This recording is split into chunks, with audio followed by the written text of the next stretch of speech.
Hello everyone! Hi! Welcome again to another episode of Moonlight Ponderings. It's me, Ronnie Moonborn. And Severine.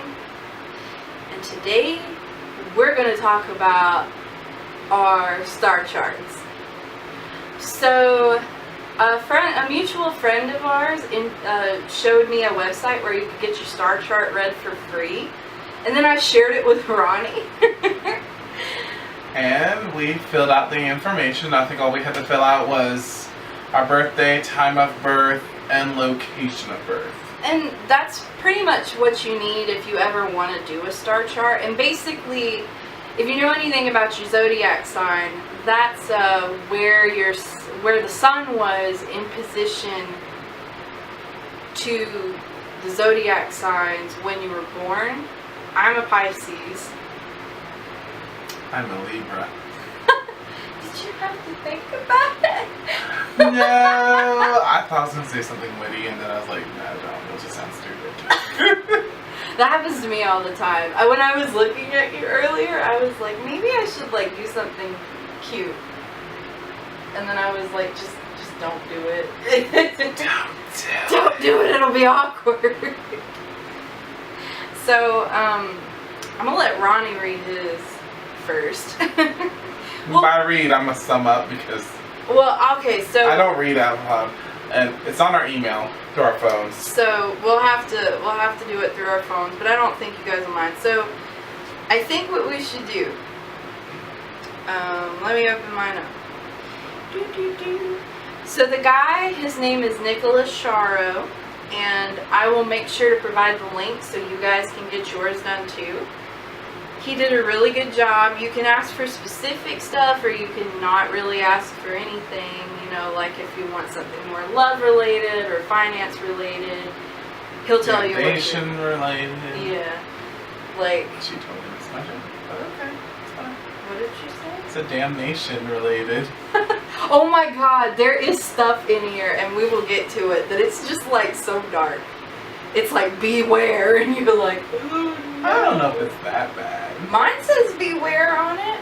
I can't remember if mine does. Okay, so we'll start off with the first house. So I don't know if you guys know much about star charts. Aside from obviously your sun sign, which is what everyone goes by, the other two that you should really be looking into are your moon and your first house ascending. Ascending is basically this sign was rising into the atmosphere, I guess. The universe. Yeah, it was rising into whatever. I feel we're about to get so trolled. Okay. Whatever. Please correct us. We're not experts. We don't claim to be what. So. Well, the first house, according to this, deals with physical personality. Yes. And ours is the same, so I'll let Ronnie read it. Well, it symbolizes basic personality traits such as physical appearance, temperament, behavior, relationship to life, and the first impression the person gives. So, in the first house, my ascendant is in Gemini. Gemini is ruler of Mercury. Yes. And to sum it up, it's associated with curiosity and interest of how things work. I would agree with that. For me, that is a trait that I have. I'm a very curious individual. We get so mutually fascinated by stuff, especially witchy-related stuff. Like, most of the time, we kind of have you heard of this? Because you remember when you were showing me steel tongue drums? Yeah. Yeah, he was the one that introduced me to those, and then apparently we excel at everything. This is what it says. I'm not making this up. I mean, can I get a little bit of that right now? I mean, that's okay. I disagree with that a little bit. Like that, I'm gonna say right off the bat. I don't know if that's real.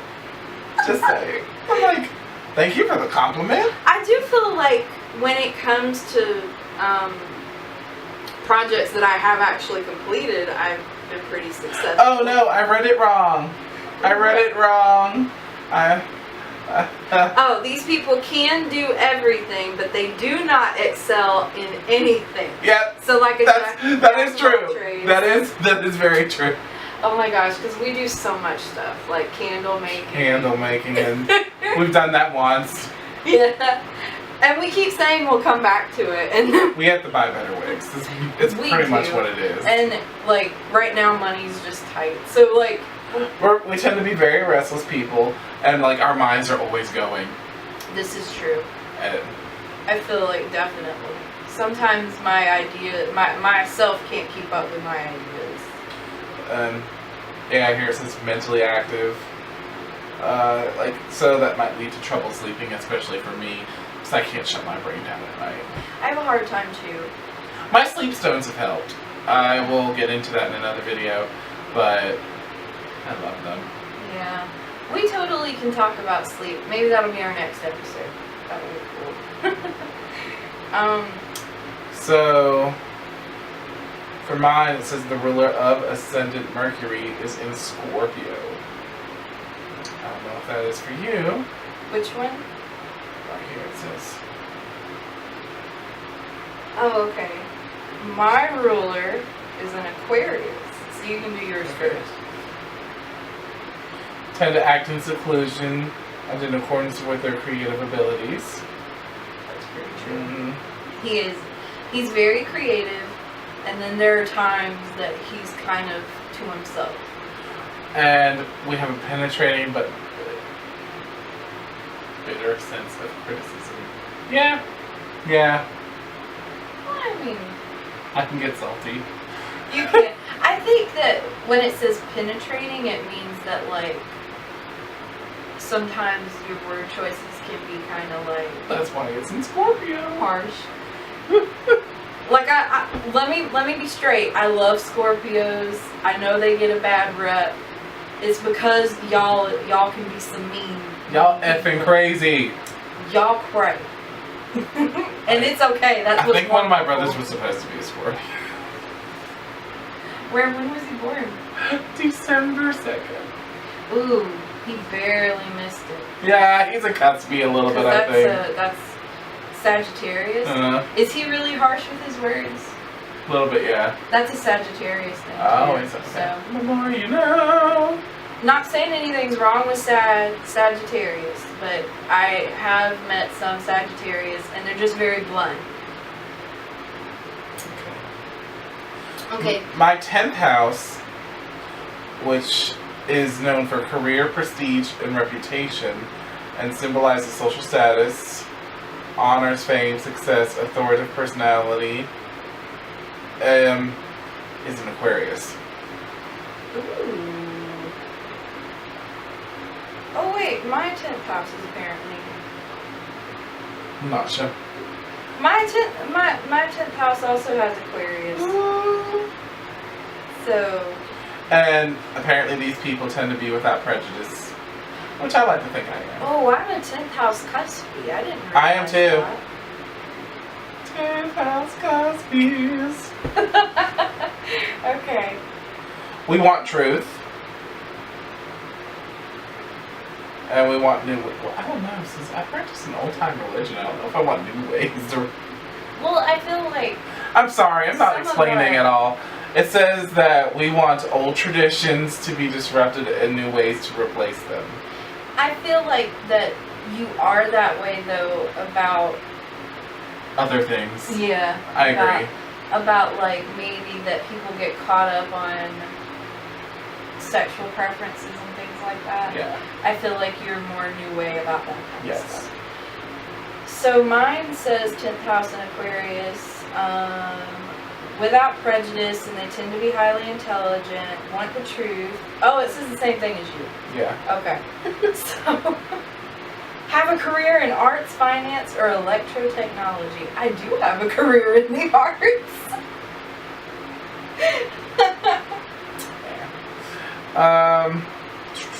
Let's see. Moving on. Sun. My son, of course, is Libra because I am a Libra. My sun is in Pisces, and it's also in the 10th house. Our Libras like balance and harmonious lifestyle. We can be hot-headed. Pisces are ruled by Neptune and Jupiter, so they share 2 planets, and they are ruled by imagination, creativity, and emotionality, and can be hypersensitive. I do feel like I can be hypersensitive. I agree to a degree. To a degree. I feel like it's how I because when someone says hypersensitive, I think people think that it means you're crying all the time. No, I mean, like, I feel like you might read a situation wrong sometimes, or overread into it. I do overread all the time. Apparently, and I actually agree with this, is that Libras find it very hard to tolerate noisy or rude, abusive behavior and conduct. This is so true for me. I can't stand noise. Like, if I'm driving in a car, do not have the music so loud. Unless we're listening to the music. Like, if that's what we're doing. But if we're having a conversation, turn the music down. It can be on, but like... Honestly, at for a low me, level. and I don't know if that's just a Libra thing, because I'm that way too. Like, well, to be fair, Pisces is the sign that is considered kind of all-encompassing of all the signs. Mm-hmm. Like, we take things from each sign. But for me, I really don't like listening to 2 things at once. I get really aggravated when I'm watching a show and then someone starts telling me something that I should be listening to. Like, it's one thing if we're watching the show and we're making commentary on what's happening on the TV. Yeah. But we can't be watching the show and you telling me about how hard your day at work was. Right. Like, I'm not paying attention. I'm not paying attention to one or the other. Apparently we're very artistic Libras so far. I do think in some aspects I am. It's just not in the way that I want it to be put out. You're very aesthetically driven, though. Yes, you I like am. things to look a certain way, and that's very Libra. My son is in the 5th house. Mine is in the 10th. The 5th house is ruled by... my sign. I think it means certain things. Like, mine says that if the sun is in the 10th house, it usually means, blah. If it's in the 10th house, it usually means that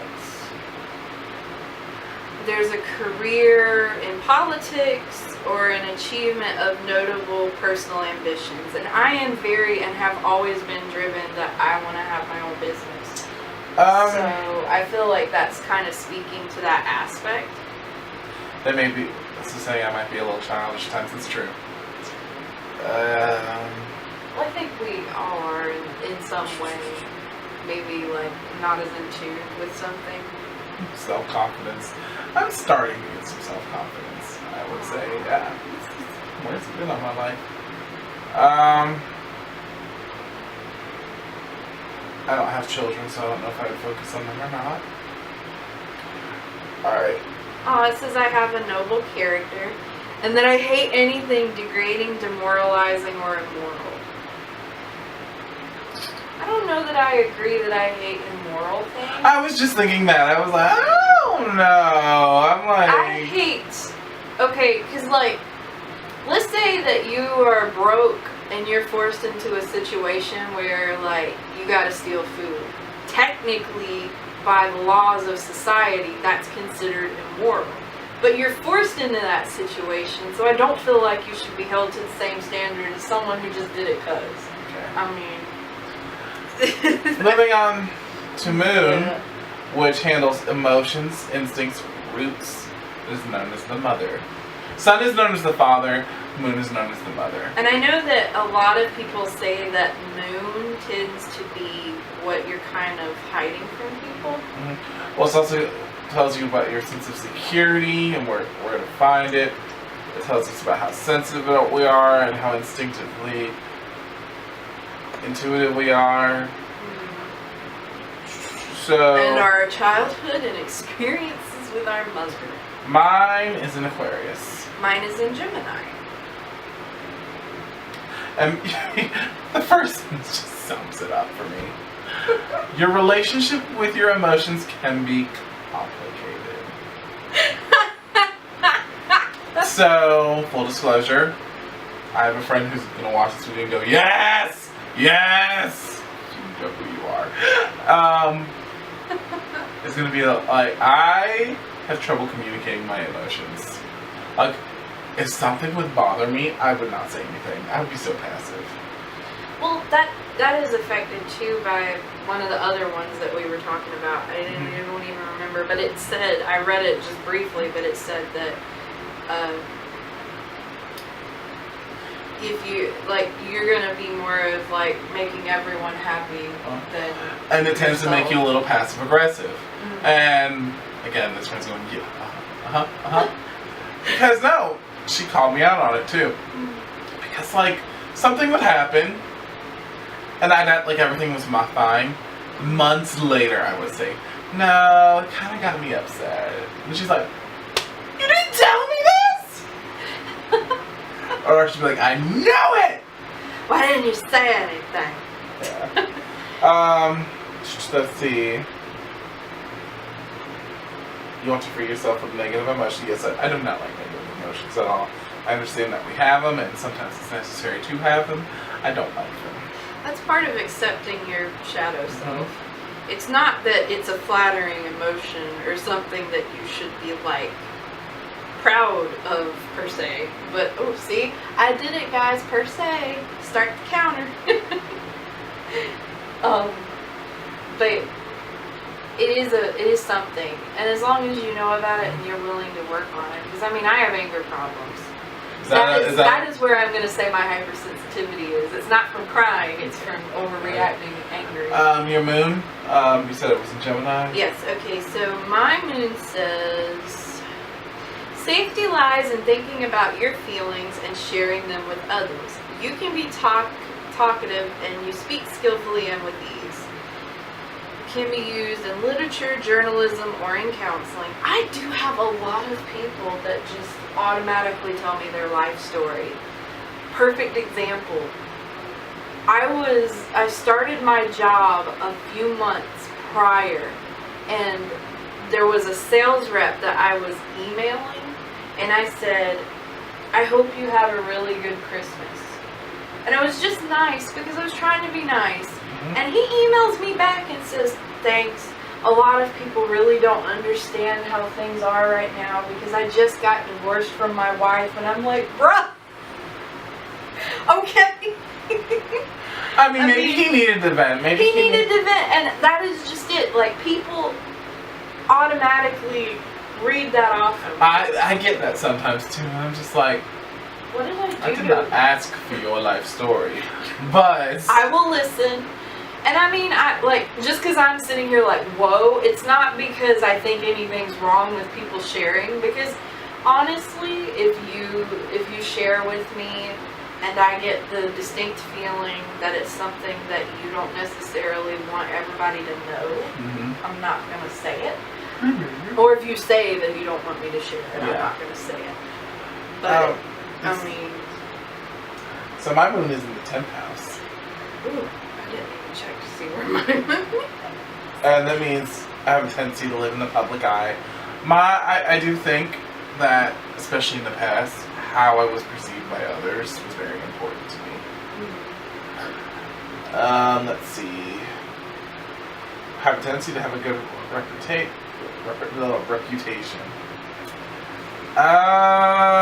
For the most part, I just think I'm also annoying. Annoying? I do. I think that's my paranoia. It's like, oh my god, I'm being annoying, aren't I? Oh. It comes out that way, I really do. Never annoying. Oh, lies. You don't. You really don't. Let's see. My moon is in the first house, and it says these people are changing and adaptable, but because of that, it makes long-term planning difficult for me. I see that. You tend to get bored very easily. I do. Oh my god. Like, I feel like maybe my problem is, like, for me, I like to start a lot of, like, I've been wanting to do this art project of a tarot deck, and I'm telling you guys about it. Like, don't get too excited because it might be years. Yars. It might not happen. But at least you're honest with yourself. well, like, because you're doing like several things at once too. Like, yeah. we're doing this. We're doing this. You were doing the tarot deck. You started this comic now. It's just. But you're someone that needs that creative output. I do, and I think what I need to do rather than take on big projects is like take on small ones. Or like, you know, do the little milestones with these projects, you know? Yeah. Like, oh, I got a story I started writing out. Like, maybe you get chapter 1 of your comic written out completely. And it's like, oh. And then you're like, alright, now I'm going to slowly start illustrating that one. Like, I have the first panel done. Yay. You know? Stuff like that. Yeah.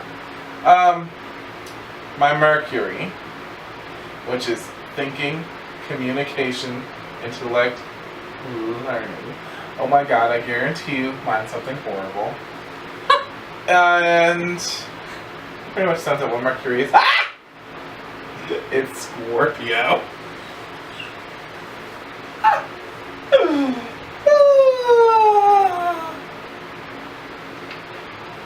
People with the Mercury and Scorpio do not reconciliation that. I do not agree with that with me. I like to reconcile things. No. Or like, I like to at least have a conclusion of something. Oh god. Well, no, okay, I do get it to a part though too. I get to it's like I can cut people out. I think it depends on the severity of the situation. I do it with work people easily. Yeah. People I work with, I don't form strong attachments with them. It's just like bye. I will say on that regard, I have heard when a Scorpio is pissed off at you, you won't know why. A lot of times, you'll know that they're pissed because they will make sure that you know that. Oh, but this is me. They will use their imagination to think about revenge. All the time. I have killed people in my head so many times. All the time. Oh my god. It's just. Oh my goodness. These people speak with emotions, yes. It's a water sign, so of course. It's in the 6th house. Mercury is for me. Ah. Apparently, it tells me about my methodological mental abilities and a great ability to work mentally. I'm good at puzzles. I will say that. Until I've worked my brain so hard that the answer is right in front of me, and then like a 5-year-old comes up and goes, "Yeah," I'm like.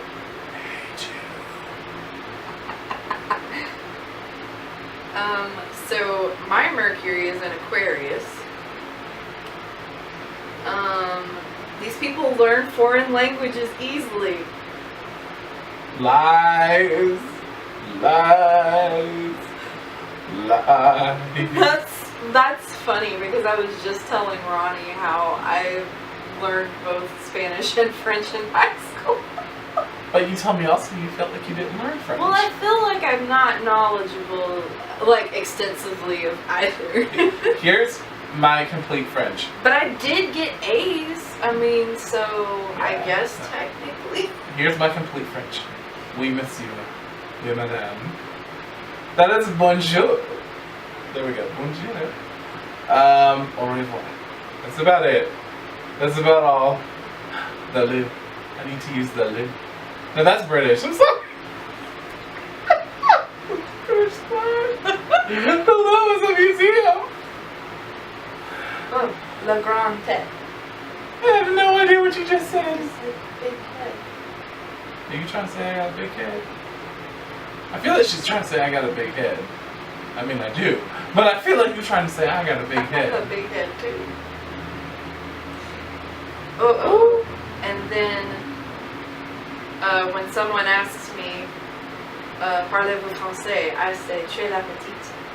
Oh, I also know, voulez-vous coucher avec moi? This what? Oh my gosh, I butchered that, I guarantee remember in French class having to learn the Alouette song. You know that one? Alouette, something, something, something. Alouette, gentil alouette, alouette, gentil plumare. You know what it translates into? What? You're plucking body parts off of a fucking bird. I felt like that's exactly what it was. I kid y'all not. I was like, Gentil plumare, gentil plumare. he's plume, it was plume. That's what was sending me there. I was like, I feel like this is about a bird. Yep. My Venus, which is in sensuality, That's how you handle love Love. and relationships. harmony, and pleasure, is in Libra. So yay. We value art and social life, sense of harmony, yes, we're Libras. They where the beauty is important, so they ask themselves whether there is something more to their current relationship or not. I'm not in any relationship, so I wouldn't know. My Venus. It's in the 6th house, by the way. Yours is in the 6th. My Venus is in Aries. Aggressive. Basically, because I was kind of confused with what it says, because it talks a lot about being very passionate, which in a relationship or in a sexual encounter, I am a very passionately driven person. But like how we were talking about that I get bored really easily, like eventually like passion dies and then I kind of like am ready to go on. And so it's basically the suggestion that I read, at least for me, is that I have a hard time basically settling into a steady relationship. But I do things kind of impulsively when I'm in one. Yes. I would agree that that is the case. Because Venus is in the 6th house, I will form emotional relationships with coworkers. Not so much romantic for me. It says it's possible to form romantic ones, but more so for me, it is just like I have an emotional bond with someone. I very much so like adopt the younger people I work with. I'm like, these are my babies. Mine's in the 11th house, and it talks a lot about friend relationships because of this. And it says that we benefit from friends and social networking. It says they have a talent for organizing social activities. I don't know, I've never really been in charge of a social activity. You haven't had a job that's made you do that. I think it's talking about like a friend, like if I were to coordinate something for us. You kind of coordinated the Myrtle Beach trip. I did. Well, I mean, and I'm one of those people, I like to plan when there is something. If it's like something that like, we all want to go to Mystic Elements or we all want to go to Black Market Minerals, you know, then my goal is going to be the places that we want to go. I will say that when it comes between me, you, and Firechild hanging out, I tend to be the leader.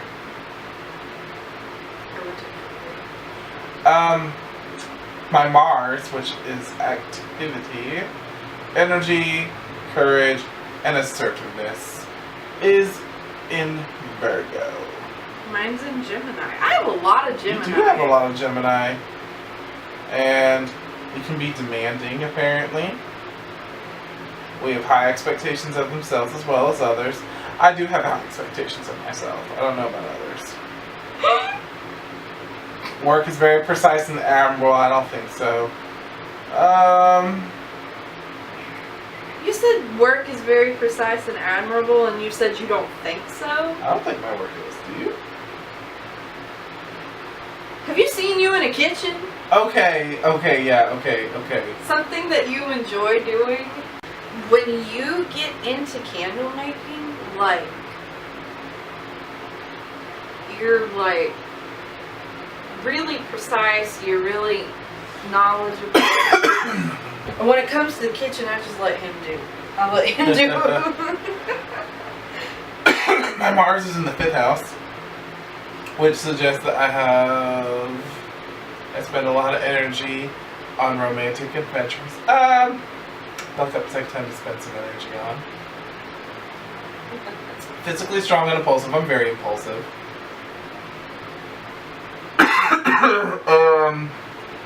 Hold on.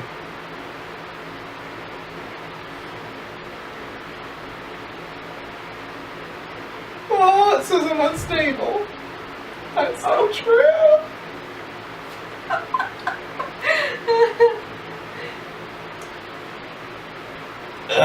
So that's pretty good.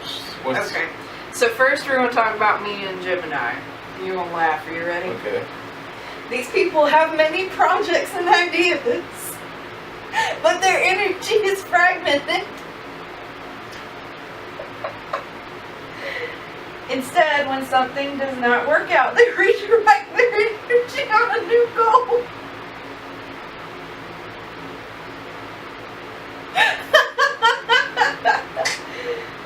Where's my tea? I can just be like... Their fiery temperament manifests itself mainly verbally, abruptly, and swiftly. Want to get something or know something, they ask. It may happen that they will impulsively gain something or someone, but they will not know what to do with it or with the person. I don't know what that means. I guess it means if I'm put in an unpredictable situation, I don't know what to do. What house are you in? 12. And it says, points to desires and actions that spring from the subconscious. They feel that they have a mission, but they do not tell others about their goals because they want to avoid open confrontation. I don't feel like that's really me, because I'm pretty open about what things that I want. You used to. Just be very Miss America. Yeah. Oh, you can do that if you want. That's my second voice, by the way. Alright, Jupiter. My Jupiter, well, Jupiter in general, happiness, optimism, expansion. Mine is in Aries. Ooh. So, with the enthusiasm and trust of a child. I just got called childish. However, we should be careful that their nature of eagerness does not turn into arrogance or their generosity into extravagance. I don't think it's calling you a child. I think it's calling you naive. Like if you like somebody, you're not necessarily cautious of them. Mm-hmm. You're more like interested in getting to know them without being as afraid of the risk. That's what it sounds like. I like this. We believe that when things don't go according to our plan, we keep in mind that there is so much ahead of us, that life reserves of possibilities and experiences are inexhaustible. So we have the motto from Shakira, try everything. We are independent, impulsive, enthusiastic, and creative. My Jupiter is in Leo. Oh! Also, if I have kids, they're usually males. Well, look at you, Boys. So it says, they believe that their mere existence is evidence of their value. Damn! This says I am... Arrogant as fuck? Arrogant as fuck. I don't feel like that's true, though. Am I? You have arrogant moments, but like they're very small. Well, I feel like everybody has some form She of... cracks that whip, y'all. My Jupiter's in the 12th house. It brings benefits from invisible sources. This is true. For me. Like to work alone or independently. I hate group projects like at school. I hated them. It says here that people with this house tend to like to work alone. And that's true for me. So I hated. Cause like even in college, we got assigned a group project, and I was like, "Ugh." Honestly, every group project I ever did whenever I was in high school and college, I ended up doing it by myself, pretty much. Oh, and it was like willfully do it by myself. I did all the work because I wanted that A. Yeah. No, that happened. That legit happened. I was so pissed because I had a partner who never showed up for anything and still got that A. Because if I were to report they didn't do their work, we both got. And see, that's why group projects is a bunch of bullshit. Unless you're like us and we're working on a YouTube channel. I can't stand her. I don't know what she's talking about. What house is yours in? Mine is in the 3rd house, and it says it creates an optimistic, philosophical and spiritual person. You're not spiritual. No, you're not so much philosophical. I think it depends. Like, I have some philosophical ideas. I'm not really like, I wouldn't say I'm well versed in like science and things like that, but I definitely have my moments where I kind of think deeply. So Saturn deals with restriction, order, maturity, and time. So mine's probably something horrible. Saturn is in Sagittarius. Just hold on, let me read this.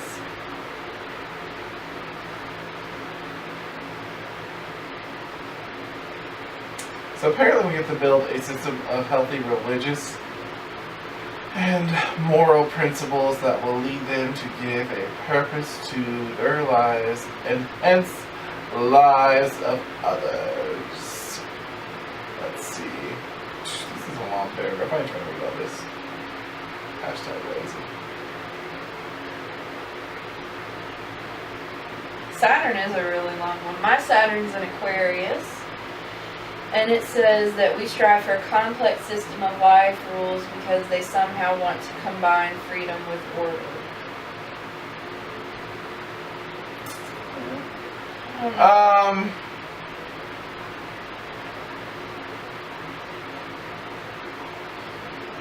When we lose hope, apparently. If you have a Sagittarius in Saturn. Like, it's very hard to go back. You need Celine Dion to come to you and sing Ashes.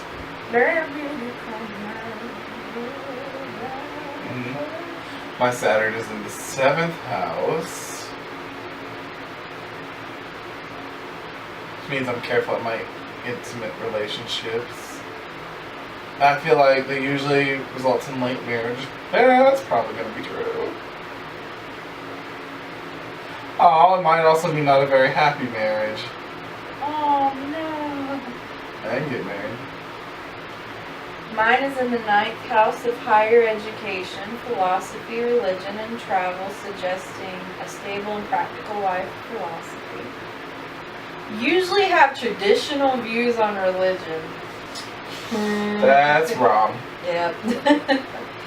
Education and business affairs. They adhere to rules and laws. She'd be breaking laws all the time. All the sex positions in North Carolina that I've done that are illegal. Shh. Sex is bad. Don't do it.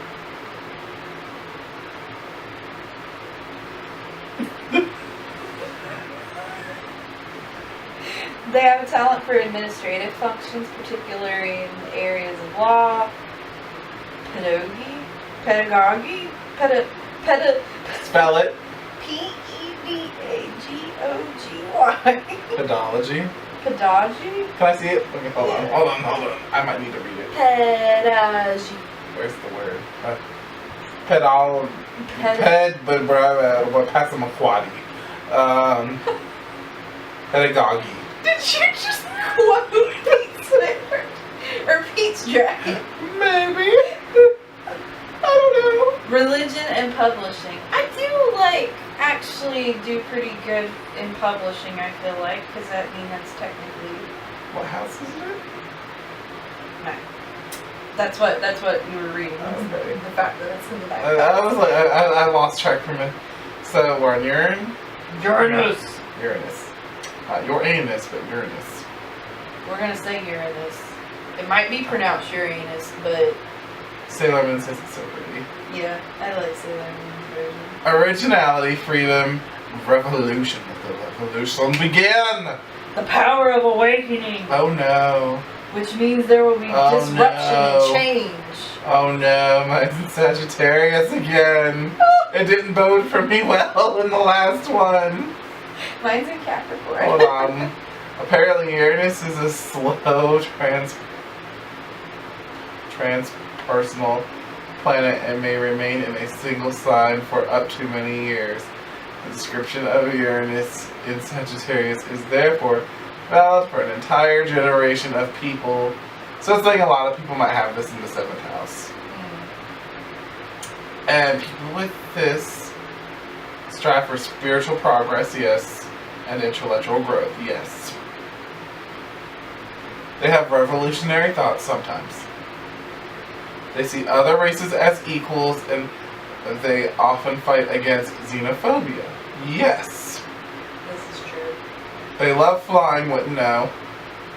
And they consider expeditions to space very exciting. Let's go. I want to live on Mars. I don't want to live on... Is yours the same? Mine is Capricorn. Oh no, it's not them. They bring new directions to philosophy. They are optimistic and they tend to make unexpected planned journeys to other countries. When's that going to happen? Let's do it. It is in the 7th house. And this brings instability and changes to the house of marriage and partnerships.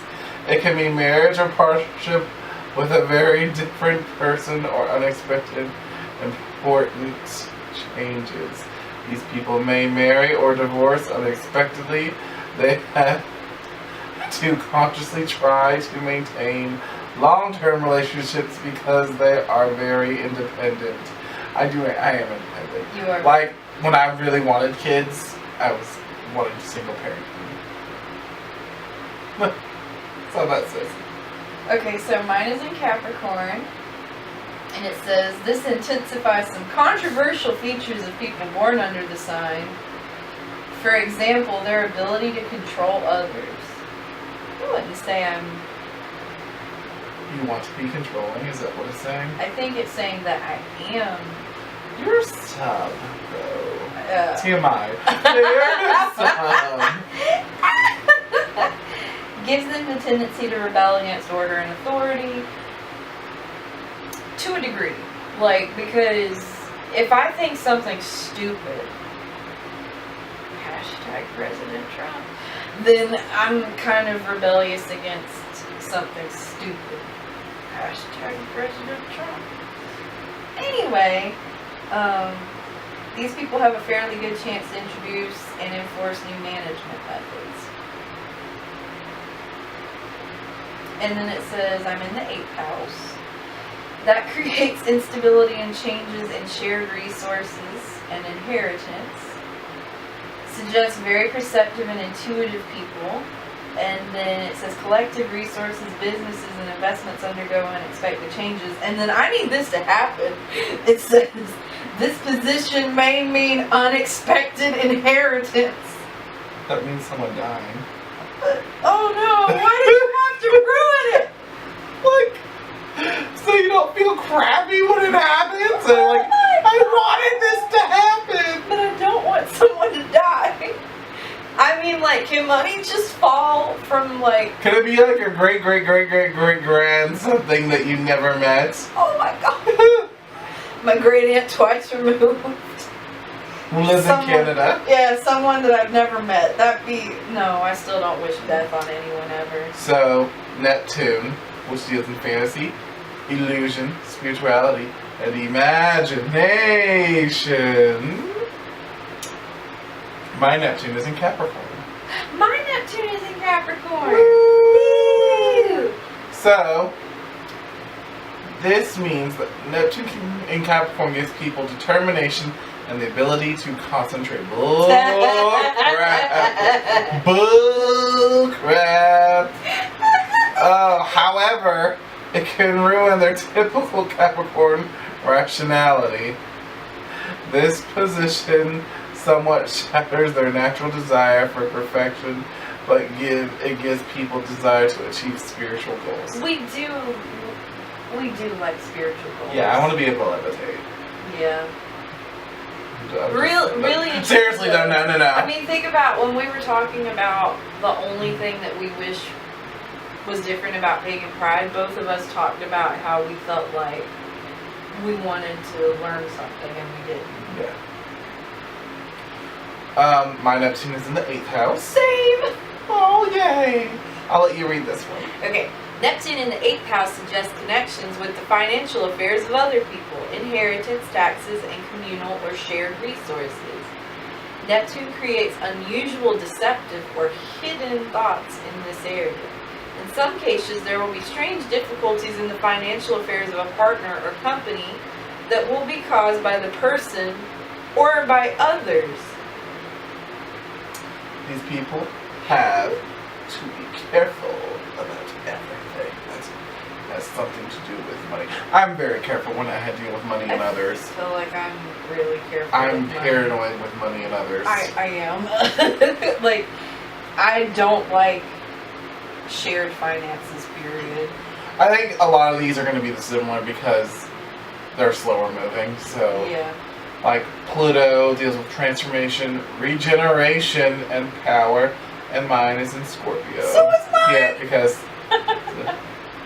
people with Pluto and Scorpio have a passionate desire for mystery. I do. They like to use intrigues, and they have a great disposition for personal transformation that can happen, especially through their desires. They are prolific. Is that right? Prolific, thank you. Universal and capable. They radiate occult powers. Yes! Their sexuality is also transforming for them, but at the same time, they can feel free to be restricted by it. I can't talk, y'all. What's in retrograde? And it's in the 6th house. Same. In the 6th house, it gives people the ability to substantially improve their working environment. Well, that's cool. I like this. I'm 100% agreeing with Pluto right now. But usually, in a way, that is considered too novel. These people may be too bossy. I'm a little bossy. I can be. When this planet becomes active, it can mean that a person cannot get along with his coworkers or employees. Yeah. Pluto often causes havoc in the working environment. These people can also have extreme attitude towards health issues. I wish. For real. So, lunar nodes.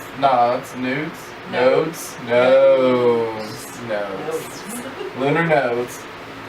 North node and south node. So north node. Mine has north. Mine's north and it's in Aries. Mine is in Capricorn. So, my south node is in Libra, north node is in Aries, brings the conflict between the need for self-development and the pursuit of harmony, mental balance, and the ability to adapt in a relationship. Tension between giving and receiving. These people need to develop the courage to step out of old relationship habits and create the right relationship with themselves. They need to do what they think is right. They should concentrate on developing their independence and self-confidence especially. They should be willing to deal with conflicts and accepting losses in relationships. Beware of adaptability Am I saying that right? Adaptability? Yes. I can't talk. And inclination to help everyone, even if it's against their own needs. So I mean, I need to be a little selfish sometimes. Okay, that's funny. So my north is in Capricorn and my south is in Cancer, bringing conflict between personal life, public career, and spiritual self-awareness. These people need to learn to get out of their fragile shells. They need to grow up, develop discipline, consistency, and be more outspoken. I feel like I have been doing that at least the past couple of years. Maybe not when you first met me, though. They should get rid of emotional addictions and learn not to emphasize their own needs. So I'm the opposite of you.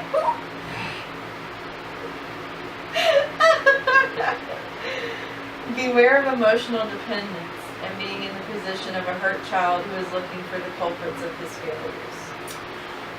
You can get a little emotional dependable sometimes. Emotional Dependent. You know, you're emotional dependent sometimes. Okay. What do you mean? Like, you need someone to feel what you feel. Oh. I do kind of like someone to feel what I feel. Like, if you're mad, you need someone to be mad with you. Or if you're sad, not so much sad. Even though you do send me a lot of sad stuff. You're like, I cried, so I need you to cry. But we both had that moment that one night where we watched stuff and cried together. And who started that one? I believe it was Severine. That's what my memory He's was. a liar. So, I kind of got a lot of gobbledygook from my north node. Like, I'm not even gonna lie, I'm like, what? It kind of just summarizes. I'll just read the brief. I'm gonna read the beware. Okay. Beware of self-denial and of trying to always be the center of attention. Beware of demanding attention, recognition, and admiration. So I shouldn't admire people too much. And I should beware of bossy people. Be like, bye. It says beware of emotional dependence for me. And then it says my north is in the 8th and the south is in the 2nd. And it says north node in the 8th house brings conflict between spiritual and material property, between acknowledgments of transience and the desire to own something. These people need to accept transience and recognize that death is a great teacher. Just talking about change. Change. Okay, alright, but still. I mean, I think they mean death, but we're going to say change. Oh, that's what it means in tarot. Right? They should not base their life on false material values, okay, and build on them. They should explore spiritual values instead. Well, I do. Yay. They should stop avoiding conflicts. Okay, I do have a problem with that. Beware. Beware of greed and clinging to material assets that are proven secure. But I like my crystals. I was going to say, that's probably the only thing you're materialistic with.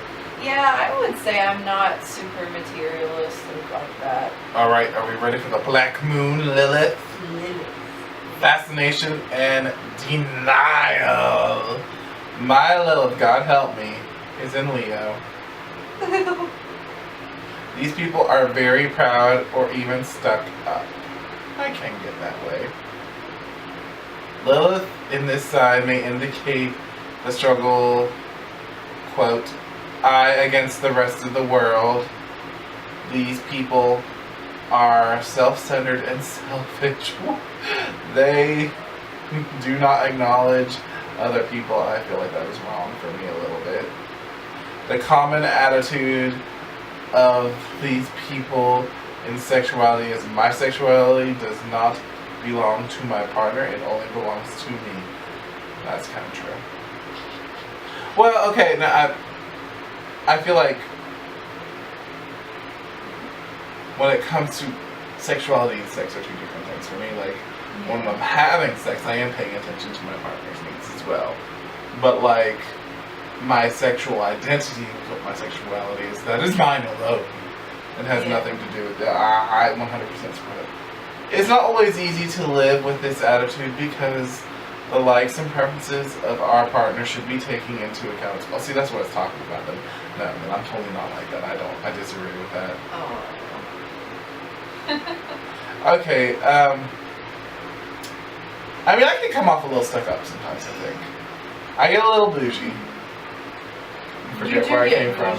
And forget where I came from sometimes. But it's not, I don't ever feel, which I know you, so I guess I'm like.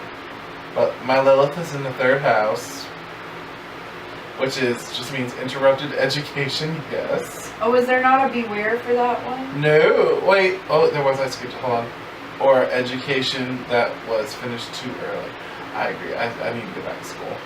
But alright, so beware of eye injuries and problems with the heart. Scary. Okay. Lilith?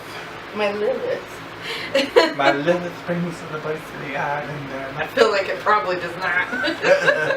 Okay. My Lilith is in Sagittarius, meaning faith and uselessness is the main topic of this position. These people have a great desire to learn the truth about things and the spiritual world, but they are often disappointed. I don't feel like I'm really disappointed now, but definitely when I was in church I felt disappointed. So it's difficult for them to believe in God. They are often atheists, or on the contrary, they become fanatical. So you one or the other. Oh, it says often, it doesn't mean always. They seek balance between spiritual and secular life. There may even be a resistance to the church. That's true. If you ever lie to these people, you will never get their trust again.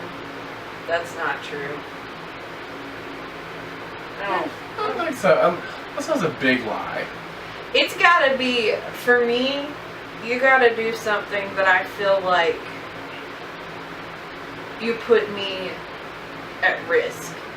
Financially or health, or like, I feel like that mole isn't cancerous at all. She looked like, what? There is no mole there. Well, there is I have a beauty mark like somewhere on my shoulder. Yeah, but that's not a mole. It's necessary to speak with them openly from a young age. That was definitely true. I would, whenever I was a kid, you know, like, I would just, like, know stuff, and my parents would just kind of be like, the hell? And I'd be like, why do you gotta treat me like a kid? Talk to me like I'm an adult. Beware of injuries to the thighs, the hips, and the gallbladder. I'm poking you there. Please don't. In the 7th house, tends to reject relationships with others if the individual cannot play the role of the initiator. I don't see that for you. I don't either. Which some stuff is going to be true and other stuff is not. I feel like it'd be different if we actually had someone who actually like was legit reading them instead of could explain them more so that we can see. I agree. So, Sharon, wounded healer, inner teacher. That almost rhymes. Let's see. It's in Gemini for me. Without success, these people keep trying to explain to others what they wanted to say, what they said, and what they meant by it. Oh my god! Yes! Yes! Yes! They either believe that nobody listens to them, or that no matter how hard they try, others cannot understand them, or do not want to understand them. For me, it's more so I think I'm explaining it badly. You do. He does that all the time. Like, he'll say something, and it might be not that it's a bad thing that he said. It's just that it wasn't necessarily the way he meant it. or Well, I think I'm like, no, it's not coming across the way I need it to come across. or he feels like it came across the wrong way, and I'll be sitting there looking at it, and I'm like, it's really not that serious. It wasn't bad. So yeah, and it says it just causes more confusion. Yes, it does. It is in the first house God had me. Oh. Oh. These people may be transmuted by the... Hold on, I don't think that's the right word. I'm getting that wrong. Traumatized. Jesus, and I got transmuted? You probably were like just barely. I glanced at it. I'm a horrible reader. Honestly, what my issue with reading is my brain reads it before my mouth gets to I it. hate reading out loud. It's just Yeah, that this, I hate and reading it out makes me loud. nervous. It makes me I nervous. can read, I promise. I know you can. You read a lot of books. Yes. Anyways, these people may be traumatized by the fact that despite all their efforts, they are not successful because they are not very productive and assertive. Yeah. No, I'm They not. lack the appropriate dose of healthy aggression that is needed in a competitive society in order to survive competition with those who are too harsh and ruthless. They usually compensate for this with exaggerated activity, but the results never correspond with the effort they put in. Where's the arrow? Just... Is that true? Well, the good thing about stuff like this is that it tells you, and then you can kind of know, hey, so this is an issue, and I can work on it this way. I need to channel. So again. this one hits a little close to home for me. Yeah, like that one. Like this one didn't for me. Okay, yeah, fair enough. But my Chiron is in Cancer, and it says the unhealable injury of these people is their family. They believe that their parents did not give them proper care, love, and a sense of security. Even in adulthood, unhappy childhood can still be open, unhealing injury. They compensate this, for example, by creating their own big family, by constantly dealing with the past, or by deciding to never become parents in order to never cause pain to their children.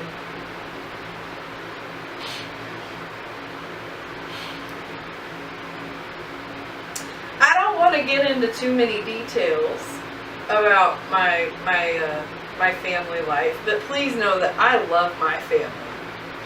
There was some stuff in the past that we went through, and we are in a good place. So it's not an unhealable injury, but it definitely influenced my decision about not parenting, and not because I feel like my parents did the best they could with everything that was With going the materials and events that were happening. Yes, I feel like they did the best they could. But for me, seeing it as a child and knowing how I felt as a child and how that affected me, my decision not to have kids has a lot to do with the fact that I don't ever want to hurt my child or to cause some of the grief. I keep knocking my phone now. I'm sorry. So yeah, that is kind of exactly. That is a little closer. Maybe one day we'll get into more depth about stuff like that in stories. We'll do a story time feature. Yeah, because I mean, like, I just don't want people to think that, like, I had this bad childhood and my parents were. No, your parents love you. It's very clear to see that your parents love you. They love me. I see them all the time. Stuff just went down, and it's not necessarily my parents. And see, here we go. Second house. Unhealable wound for these people may be result by the fact other people, their parents, teachers, colleagues, superiors, have been constantly belittling them although they have no reason to do so. Oh my god. Guys, we're gonna do a story time at some point because... and we're gonna go to reference this episode because... oh my god. And... I love you, Mom. But oh my god. That's all I'm saying. It's as if they have always been lacking something and therefore cannot be regarded as full-fledged. Revolutionary social events could deprive them of property that has been in the family for generations. I don't have any property family related anyway. They cannot seem to manage to create their own privacy. You can be private. I feel like I'm private about some things, but I've never felt the need to be extremely private. Even the accumulation... Actually, you know what I think that's in reference to? What? As a kid, I never had a bedroom. So... yeah. Poor child. Poor child. Oh my god. I'm not making light of that either. I'm not. I'm just... the space was what it was, and my dad had to get up really early, and if he slept in the bed with my mom, it would wake her up. So he had to have the other room, and then when I became a teenager especially, that was just really difficult. You know, because when you're a teenager, you don't want to share everything with your parents. I'm moving in with grandma. At that point, I'm like... that wouldn't have worked either, but... even the accumulation of property and various rewards and prizes cannot heal this injury. I don't think your mind will ever change about children unless, like, you legit get pregnant and it's too far along. I feel like I kind of have to look at it with children as a situation of, for me, like, and this is just now that we're done with the charts, like, maybe I can go a little bit into my viewpoint on kids. It's not that my past was so grotesquely awful or anything like that. It's that I, as a child, felt like because of my existence that there were things my parents couldn't do. You know, like... So you felt like a burden? Maybe a little. I mean, not to sound cruel or anything, but I think that kids can be. And I understand, like, you know, you love them. I mean, like, it's like a friend. If you make a friend and you really love the friend and then you find out they've got something going on, and of course you're going to be supportive and of course you're going to be helpful, but it doesn't mean that it's not necessarily a hardship on you. You know, it's just that you will be an excellent aunt when your brother has kids. You'll be like, it's me, it's Severine. I mean, because I'm not... I feel like there's a lot of things... I'm just gonna stop, sorry. You're okay. I keep trying to get my phone, guys, and I keep dropping it. You're sabotaging us. I feel like with my mom, it was never like that anything was really bad. She just, you know, whenever I was in college, you know, and I used to be married at one point, and I was divorced pretty quickly early on. We weren't together very long, but when I was in the relationship and it was starting to get serious and we were starting to talk about marriage and things like that, my mom kind of said to me, you know, I just wish that you would actually be on your own and be independent and not feel like you have to rush this. In hindsight, you're like, I wish I listened to my mom. Initially, I wish I had him. And so when I read that kind of thing and I think about the fact that I don't want kids, it's that I feel like a lot of people have kids with like selfish intent.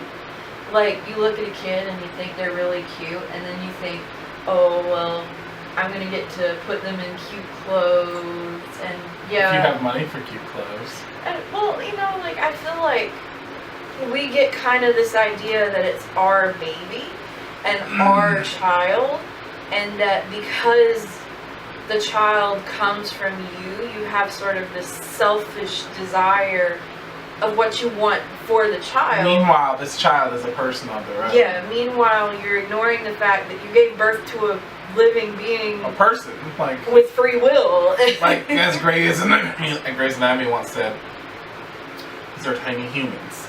Yeah. Like, they have needs and emotional feelings just like regular humans. They're just tinier.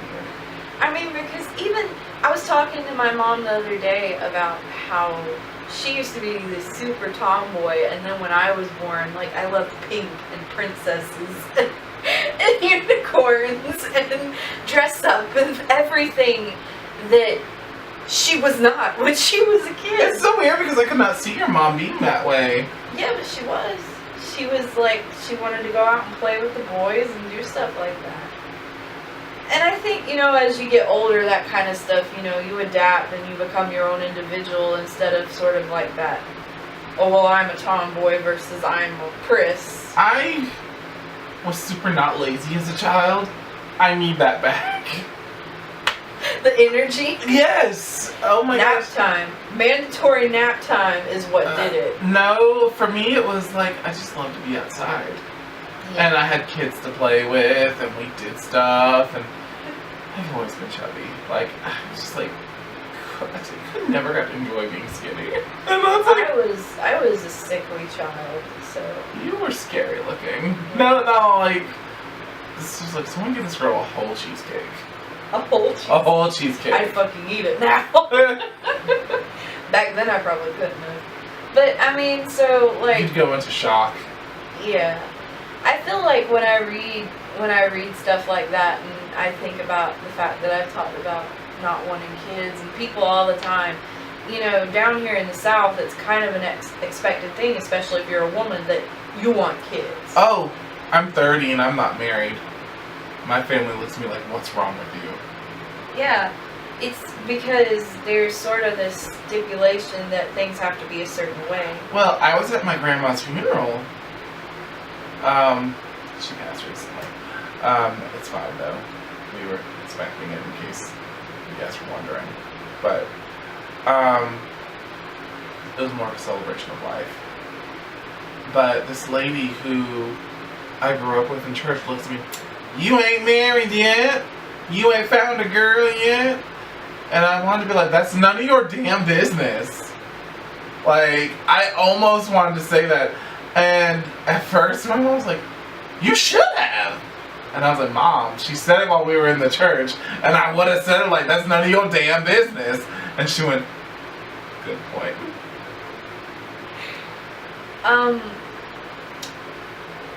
Usually my first statement when someone says, why don't you have kids yet, is I have PCOS, and that means that I am leaning towards infertility, so thanks a lot. But to be fair, I don't want kids, but I say it because you want to make it feel awkward for him since they're asking an awkward question. I want you to feel awkward for asking me an awkward question, because someone who has to deal with infertility and wants kids, and you ask them that question, you are literally putting them through hell every time you ask them a question about why they don't have kids. Well, that is because, like, someone might be barren. Yeah. And they're like, yeah, that's going to be a hurtful question. Why don't you have kids? Because my body won't let me. And then you make them feel like lesser of a woman because of it. I mean, and that's literally what a lot of them feel like. Oh, my siblings are like, because they have kids now, and they want their kids to have cousins. So they're like, you need to get on that. And I'm like, you better adopt some then, because they ain't about that life. I'm like, you gonna pay for them? Exactly. Like, first of all, I ain't got money for kids. Second of all, even if I did have money for kids, like, even if I had a good paying job right now, and I was living independently on my own, and I could take care of a kid on my own, I don't feel like I am in the place in my life where that's what I want. I don't think I have the temperament for it yet. I have been, when my thing talked about superiors, colleagues, teachers, and everything, like, you know, the church that I was raised, that white picket fence, perfect family, kids, husband, Labrador Retriever, green yard, bullshit was what was. The green yard? There we go, that church. That was what was pushed. I mean, it's just that a lot of people feel like family is the reason for life, and that's not where I am. And then people say to me, you know what people say to me to convince me to have kids? Well, who's going to take care of you when you're old? No one. I'm going to be old in a ditch somewhere. And do you know what I say to the person who asks me that question? Well, I hope that if I have kids when I'm that old, that they're going to have their own life, and they're not going to have to be burdened by me.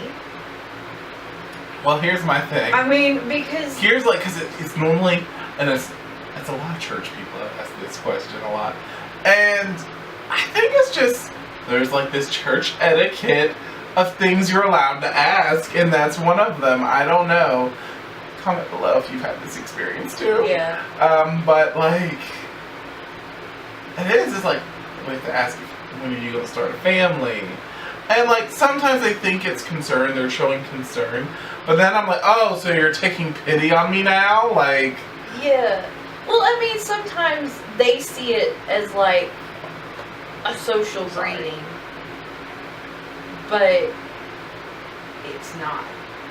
I mean, you know, like, we need to stop treating it like it's acceptable behavior, because it's not. We're different people, we have different lives.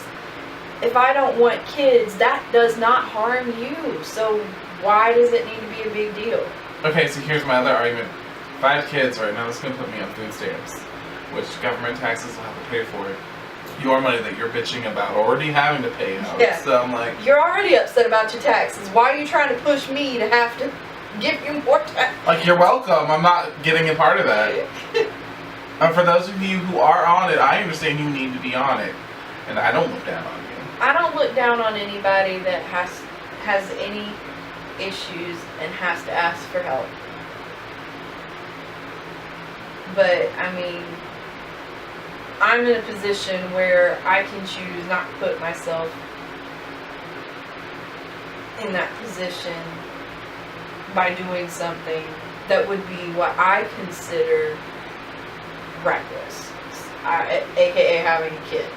You know, like, and that's not to say that anything's wrong with if you want to have a kid and that happens. That's, if you want a kid and that's the only way that you can have a kid, I understand. I mean, like... Oh, no judgment. Yeah. Unless you're judging others. Yeah. But don't judge me, because I don't want kids. But on that note, I really do think that the horoscopes were give and take. They were give and take. Yeah, there were some things, but that last one was like... It hit home hard. I was like, ouch! Like, that was like the tough love dose you need. That was like the thing that you're secretly scared of. Yeah. The thing that you... It was our Bogart. Yeah. But in general, I mean, definitely I'll provide the link down below. Mainly the end where I was talking about the kids thing. I just wanted to explain, because, like, what it said is, like, a brief summary of how I feel and didn't really explain, like, the details. Like, I'd hate for my parents to come across this and think that I hold some judgment about. She does. No, she does. Mom, Dad, I love you, and I know you love me, and we have a wonderful relationship. Or sibling, however. I'm kidding. She loves her brother so much. I do love my brother. We're very close. Anyway, I love y'all, but y'all probably ain't getting grandkids. Guys, be sure to like and subscribe. Hit that notification bell. Follow us on Instagram, Tumblr, Twitter, Snapchat, Amino, and Facebook. Amino? What is Amino? Take Amino for Amino is a pill you take. Amino is an app you download. I'm tired, okay? I have not slept on my bed in like 5 days, okay? You're so looking forward to that tonight, right? Oh my gosh, so much. Alright guys, this was a lot of fun. But like I said, do all that I said do. Yeah, except Amino. Unless you need it.